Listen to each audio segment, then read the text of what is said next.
We've got a very special guest upstairs joining us today, all the way from Germany. I mean, look at that. Isn't that just gorgeous? Okay guys, I just realized I forgot to tell you where we're going next. Theodor and I are on the way to an absolutely legendary place.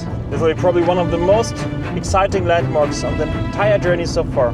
I drove my 37-year-old BMW all the way from Germany to the Chinese border, and now I'm driving down the African continent towards South Africa. Join me on the wild ride and one more episode of EP34 Expeditions. Theodor and I are on the way to an absolutely legendary place. This will be probably one of the most exciting landmarks on the entire journey so far. And it's only 1 hour and 40 minutes away from here. And we're not driving anywhere. We are driving to the southernmost tip of the African continent. And the views on the way there are once again absolutely amazing.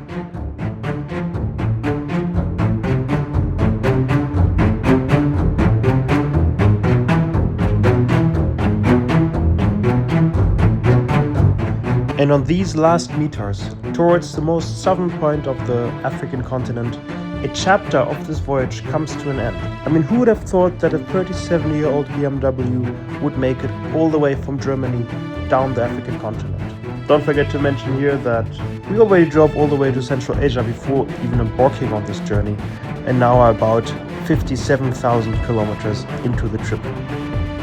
It does feel special to drive with Theodor down these dirt roads, heading straight towards Cape Agulhas, the southernmost point in Africa. Thank you, Theodor, for being such a good companion, friend, and team player in all this. Southernmost point of the African continent camping edition, driving some small tracks towards a nice spot apparently at the beach, which is supposed to be absolutely awesome. I'll take you right there. Let's go. It does look promising. I have to be a bit careful about the sand so I don't get stuck, because soft sand is my worst enemy, but so far it looks okay. I just have to drive slowly, carefully. Oh, this already looks critical. No, it's fine, it's hard. It's fine, it's fine. Very bumpy. Very bumpy indeed. Would be actually wise to make a few steps on foot to make sure that it doesn't get soft. Yeah, better safe than sorry. Let's have a few steps, but as you can see, this is very nice firm sand. It's no problem at all to drive here. And damn, it looks beautiful here. Look at it. Very quiet. Aha, here it's getting steep. Interesting, interesting. But I'll get Theodor first. Let's go. Whoop. Okay, move Theodor a bit. And now the big question is, can we draw up this? Because it is sandy, it is steep. And also might be a bit an issue with the ground clearance actually. I think I maybe shouldn't do it because I might bottom out on this middle part because it tracks like pretty bad. But this is very corrugated. I mean, look at these bumps. I think it's not the best idea. But damn, it is beautiful here. Very south of the African continent. This is very fine, nice sand here. Also very good to be stuck in. So I think I will just put myself somewhere there before the steep bit and start cooking because I'm hungry. Not a bad spot here. Protected beyond the dune. Pretty beautiful actually. Overlanding comes with many challenges, and also creating content comes with quite a few challenges. And while I cooked, I did notice that my microphone left the team. As a consequence, this episode will be full of voiceovers. Because yeah, I was recording after that for quite a few days without any sound. But don't be surprised, there's some exceptions where I used my phone to film. You guys can see Theodor in the background, and it's sunrise. Just woke up here in this beautiful surrounding, and the fact that you can see the sun at this time in the morning is absolutely crazy. Normally at sunrise the sun would be hidden by some bushes, shrubberies or trees, but now there's only ocean, and that means we are at the southernmost tip of the African continent. Theodor and I made it. I have to say that is quite a special feeling. I have some goosebumps maybe. Yeah, we can't go any further south. There's only ocean.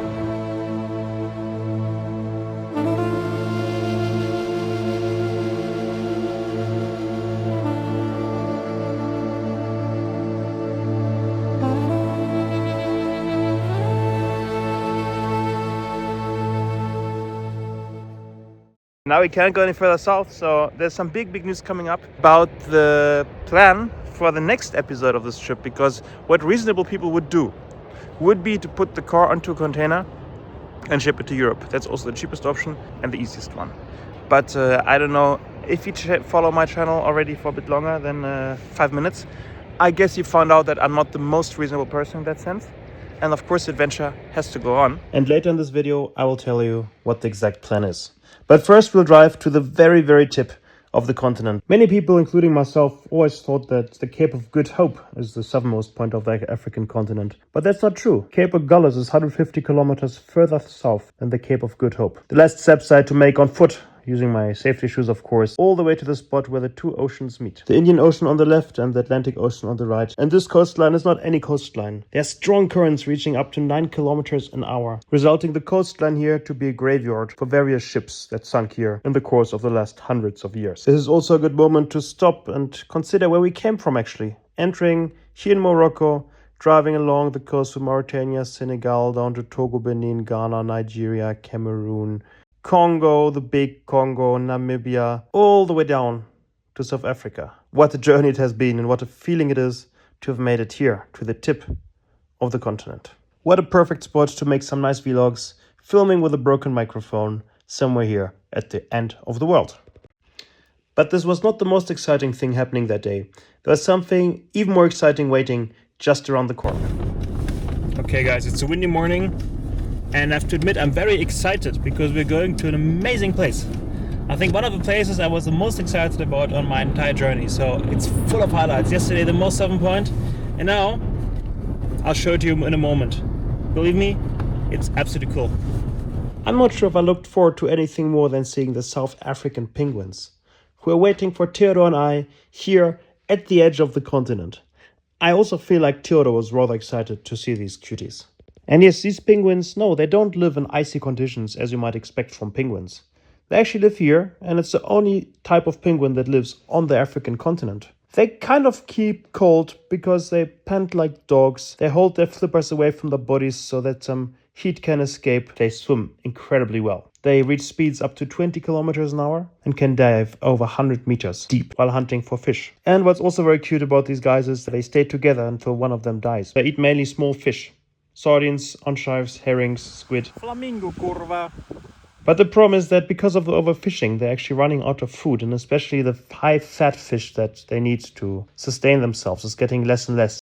Theodor and I are heading back towards Cape Town because some surprises are waiting there for us. And the R44 is boasting amazing views over the coastline.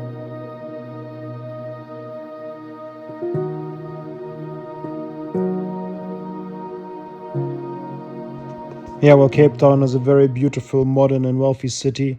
The outskirts are absolutely poor. They're called townships, but I would say it's something like a slum. Very, very small tin huts lining the highway on both sides. People there live in very, very basic conditions. And yeah, quite a few of them have a reputation of being very, very dangerous for foreigners to enter. The mountain road at Chapman's Peak in Cape Town is definitely my favorite spot in the entire region. I mean, look at it.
Hey guys, I'm walking up some stairs and what will happen now is absolutely cool, so let's go.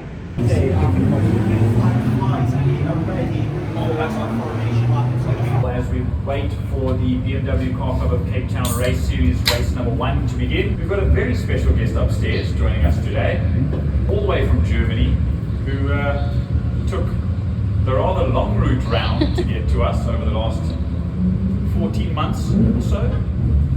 It is Emmanuel from Germany. He brought his 5 series named Theodors down to Cape Town. Emmanuel, hello, welcome to Kalani. Jordan, thank you much for the warm welcome. Thank you that I can be up here. You've really become accustomed to the Cape Town way of doing things, especially amongst the BMWs. I know the Car Club of Cape Town welcomed you very much so when you first arrived. But how's the experience been so far this morning? Yeah, first of all, a big shout out to the BMW Car Club here for the warm welcome in Cape Town, but also to Cape Town itself. It is very good to be here, and the track, I have to say, has a very nice, authentic, familiar atmosphere. Quite different than international racetracks I've been to before, so it's a very nice experience indeed. So, just say to me and say to the audience, how long have you been driving this BMW, this, what is it, 40-year-old 5 Series, 2 litre? How long have you owned it? How long have you been driving it from Europe to Cape Town? Where do you plan to go next? Correct, so it's a 37-year-old 520i, and I'm on the road for 14 months now before driving down the African continent. I actually went to Central Asia, so the tour is already on the way for a while. It's 57,000 kilometers right now, 42 countries, and the car is going pretty strong. Always a great ride down the African continent, many crazy countries along the way, and also Africa is actually quite nice in the contrast because I do feel kind of utopia. And I feel like there's a strong chance that you'll come back again in the future. Maybe not driving all the way down, but maybe you might. Most certainly, yeah, South Africa is a special place. Thank you so much, guys. Thank you very much, Emmanuel. That was Emmanuel from Germany, who drove all the way down on his own to be with us today. It's very loud here. The BMW racing team is now getting prepared for the grid, already putting the cars into the right order, so it's quick on the racetrack in a moment. And then there'll be the second round of the BMW guys racing here on the racetrack, so let's go. The race is about to start and I can stand here with Andre, who is starting the race right at the start line. What an honor. This is pretty cool. I like it here. Okay, let's go, guys. There we go. Perfect.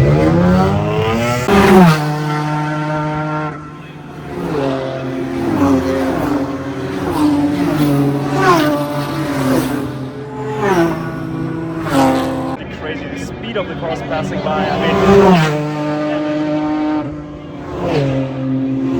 it's about to end. Flag is out.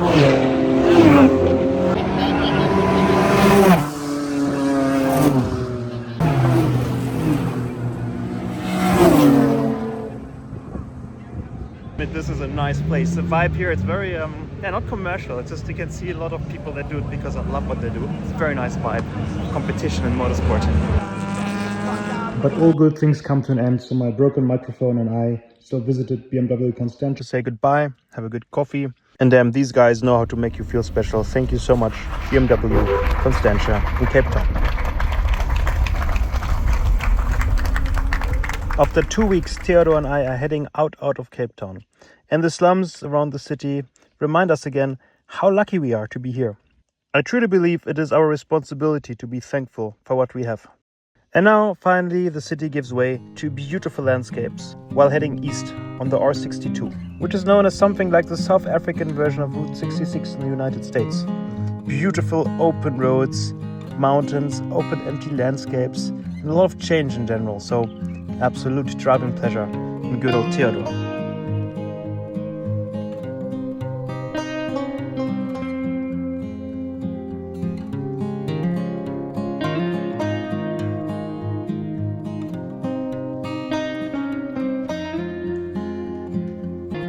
And another day of Freude am Fahren comes to an end when Theodor and I reach a lake where we'll set camp for a quiet night.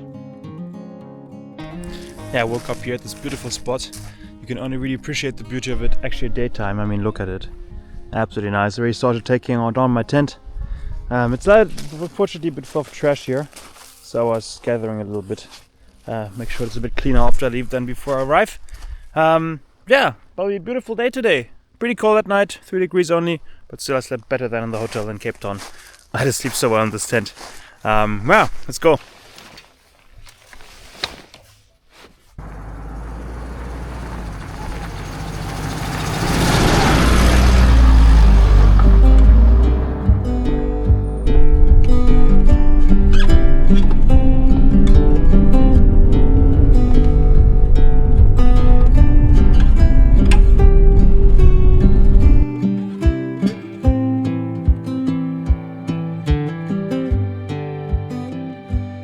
Did you know that South Africa has 3 capitals? The government is in Pretoria, which is close to Johannesburg. The parliament is in Cape Town, and the Supreme Court is in Bloemfontein. South Africa is also one of the most biodiverse countries. Even though it covers only 1% of the world's surface, about 10% of the plant species grow in South Africa. I guess one reason will be that there are very different climate zones throughout the country. I mean, we've got the desert landscapes close to Namibia, where I entered, then there are mountains, there's coastline. Some regions are even subtropic, further on the Eastern Cape.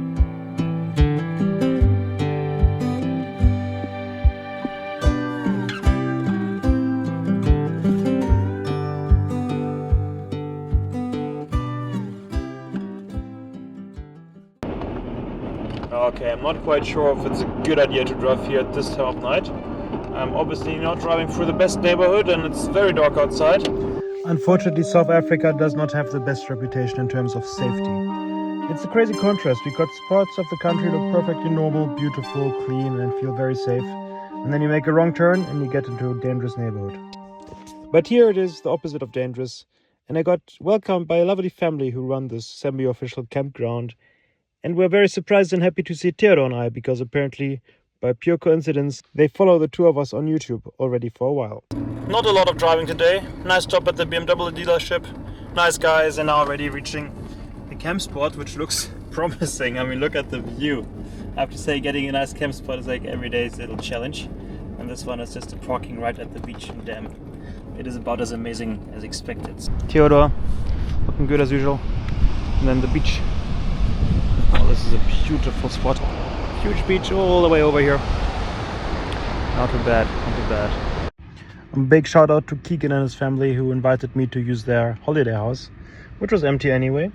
And I used the opportunity to get something done on Theodor. Okay, well, apparently this place is a bit bigger than expected. Yeah, I have some more space. Crazy. It goes on and on. I don't even know where the keys are to all these places, and I don't need them, but my goodness, what a place. But I'm actually looking for a place to turn on the boiler for my shower, and I'm thinking it might be somewhere here. But I have to find a key that opens these doors. Okay guys, slightly sad moment. Tent is opened, and I'm removing everything from it because I'm getting a new tent. Well, not a new one, I'm just getting the same model again, second hand. Because the manufacturer discontinued producing them, unfortunately, and replaced it with a very ugly new version. Yeah, so I'm taking out everything I have now. I'll try to take off the tent alone from the car. That'll be a challenge. I'll show you if that works. And then I'll drive about 1 hour to Port Elizabeth to pick up a second-hand tent. I do have to admit I'm a bit nostalgic sometimes, and this is definitely one of those moments. I mean, the rooftop tent and I, we've been through so much together, slept at so many places. And now for the first time since the entire journey I'm removing it. And I'll never mount it again. Okay, let's see if you can remove a rooftop tent alone. There we go. This will be heavy.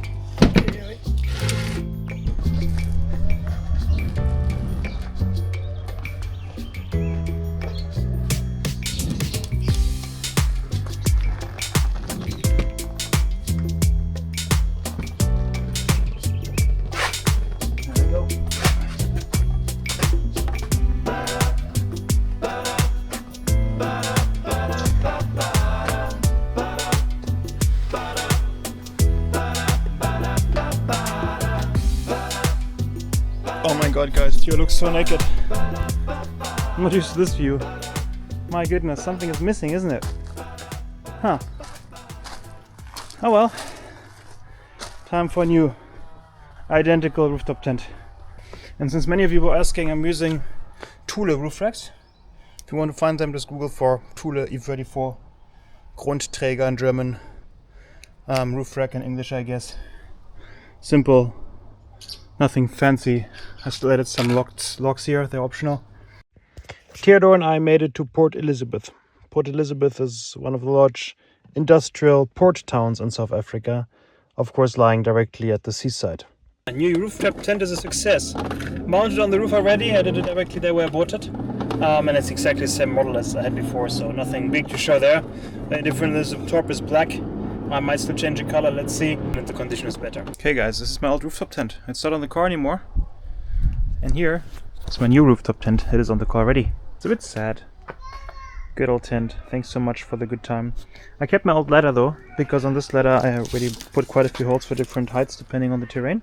So this will stay with me. And now what I'm doing, I still have some mats underneath my mattress, which are there for air circulation.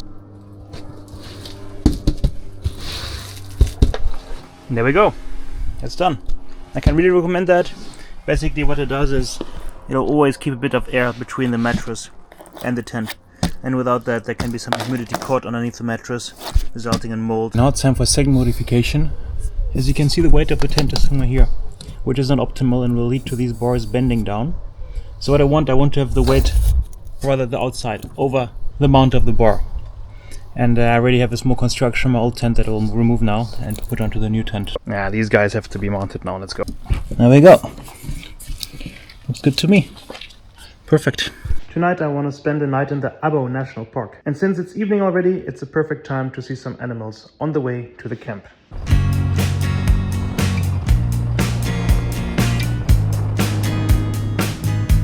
I mean, look at that. Isn't that just gorgeous? Surreal experience.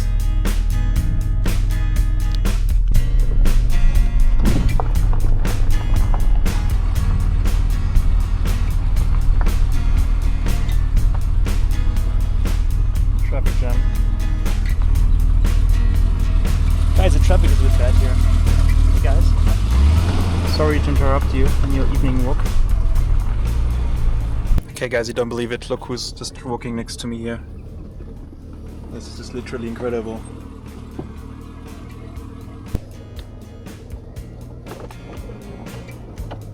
What's up?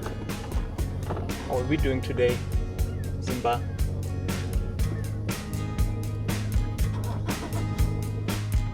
Well, driving here is just a completely surreal, beautiful experience. It was a very spontaneous idea to come to this park, and suddenly Theodor and I are just surrounded by absolutely amazing animals. And it's this old 37-year-old BMW that made it all the way to see these guys in real life, in nature, having started in Germany on his own wheels. I'm so proud of this car. Looks like there's some traffic up ahead. There's so many elephants in this park, it's just absolutely unbelievable. Hey guys, sorry to disturb you. Cuties. Yeah, it's quite a ride through the national park. Still have about half an hour to go to the camp and I'm coming a little bit late. But hey, after all these amazing animals we saw, totally worth getting to travel for that. Okay, so I drove through the park now for a bit over 1 hour. I didn't have time for many stops because I have to make sure to be at the campground in time before it closes. How does it work? I mean, basically I feel a bit like I'm in a giant wild zoo because you pay entrance. I paid about 400 rand, which is about 20 euros. And then you can enter the park for a day, in my case 2 days, because I'm also camping, for another 25 euros, so it's 50 euros altogether for 1 night plus 2 days stay here. And then you can drive around through this park, which is full of wild animals. And there are some rules. You're not allowed to leave the car, mainly, except if you're like on a rest area, which is enclosed. Because, I mean, there are also wild lions here, for example, that would not mind to have your snack. And I guess it's also a rule that tourists don't ignore the wildlife too much. So drive through your car. You're not allowed to leave the car. It's somehow a funny contrast. I mean, I experience the wildlife of Africa, but I'm not allowed to leave my car. I guess for people from here it's normal and they're used to it, but yeah, that's how safaris work, huh? But now Theodor and I are heading straight to a camp where we'll spend the night. So it looks like we're reaching the entrance of the campground. I promise you there'll be a confusion now because of the window opening on the other side. There's one on the other side. Sorry about that. How's it going? Good evening. You need that? I'm not used to left-handed. Yeah. All right, thank you. Take care, have a nice evening. Told you there'd be confusion. Oh well, let's go. Nice guy though. Okay, arriving at the camping and it's full of cars. Okay guys, it's dark already, tent is set up, you can see it here. Yeah, in the dark, and it's a very busy campground. Definitely not a place I would hang out normally, but that's a new experience. Now I'll go and find some food because there are restaurants here. That's of course a small advantage of staying here. Let's go. Okay guys, I just realized I forgot to tell you where we're going next.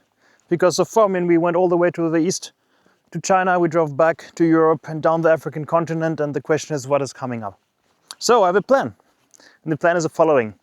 I want to maximize driving and minimize shipping and get Theodor back to Europe.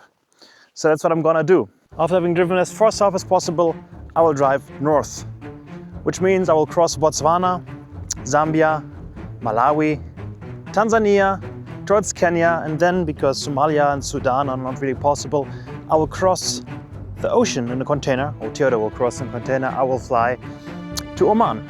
And then a completely new adventure will start. It'll be the Middle East Challenge coming up. So I'll cross Oman, Saudi Arabia, have a look at Dubai, Iraq, maybe Syria. It'll be amazing. I didn't plan the details yet, but this is the direction, and of course I'll take you with me. It's a real privilege to have you guys on board. Yeah. Crazy adventures to come up. The adventure is far from over, and there'll be a complete different chapter coming up soon.